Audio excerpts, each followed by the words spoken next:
Para pembesar Quraisy mulai gelisah ketika mengetahui pengikut Nabi Muhammad semakin bertambah. Bahkan mereka terkejut mendapati anggota keluarganya diam-diam memeluk Islam. Namun yang paling murka adalah Abu Jahal. Penentang keras Islam itu tak kuasa menahan amarah saat mendapati keponakannya sendiri memeluk Islam. Demi menjaga wibawa dan kehormatan kaumnya, ia bahkan tidak segan menghukum dan mengurung mereka tanpa belas kasihan.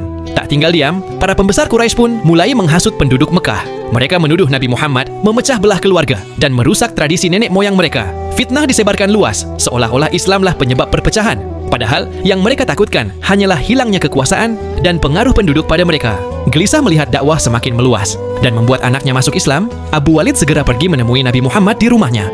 Ia datang dengan nada tegas. Di sana ia menawarkan harta berlimpah, tahta yang tinggi. Bahkan ia menawarkan 10 wanita kepada Nabi Muhammad, asalkan dakwahnya dihentikan. Namun dengan tenang Nabi menolak semua tawaran itu. Percakapan berlangsung cukup lama. Setelah itu, Abu Walid kembali kepada para pembesar Quraisy dan berkata di depan mereka, "Demi Tuhan, aku mendengar hal yang belum pernah kudengar sebelumnya. Bukan perkataan puisi, ramalan, ataupun sihir. Biarkanlah dia beserta pesan yang dibawanya. Apa yang dikatakannya jelas akan membawa perubahan besar." Namun, Abu Jahal menyebut Nabi Muhammad telah menyihirmu dengan perkataan manisnya. Perdebatan kecil pun terjadi, bahkan melibatkan anak Abu Walid, hingga suasana memanas dan mereka akhirnya meninggalkan pertemuan tersebut.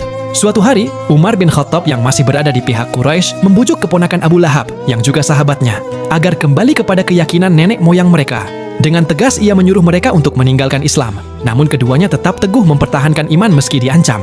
Merasa wibawanya ditantang, Umar pun murka. Ia berdiri di hadapan penduduk Mekah dan mengumumkan bahwa perkara ini telah melampaui batas. Siapapun yang kedapatan memeluk Islam, baik saudara sendiri maupun budak, akan menghadapi hukuman keras tanpa belas kasihan.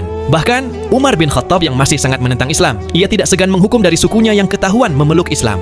Sejak saat itu, penduduk Mekah yang ketahuan memeluk Islam mulai dilempari batu, ditangkap dan disiksa dengan penyiksaan yang semakin berat. Namun, meskipun banyak tekanan dan siksaan, iman mereka tidak goyah, malah semakin kuat. Para sahabat hanya bisa menyaksikan kekejaman tersebut. Mereka belum mampu melawan dan hanya bisa membantu semampu mereka. Karena jumlah mereka masih sedikit, masih lemah, dan tanpa perlindungan suku.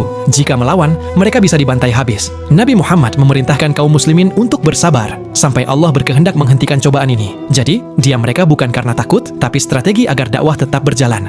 Jika kamu berada di masa itu, sanggupkah kamu bertahan dan tetap membela kebenaran?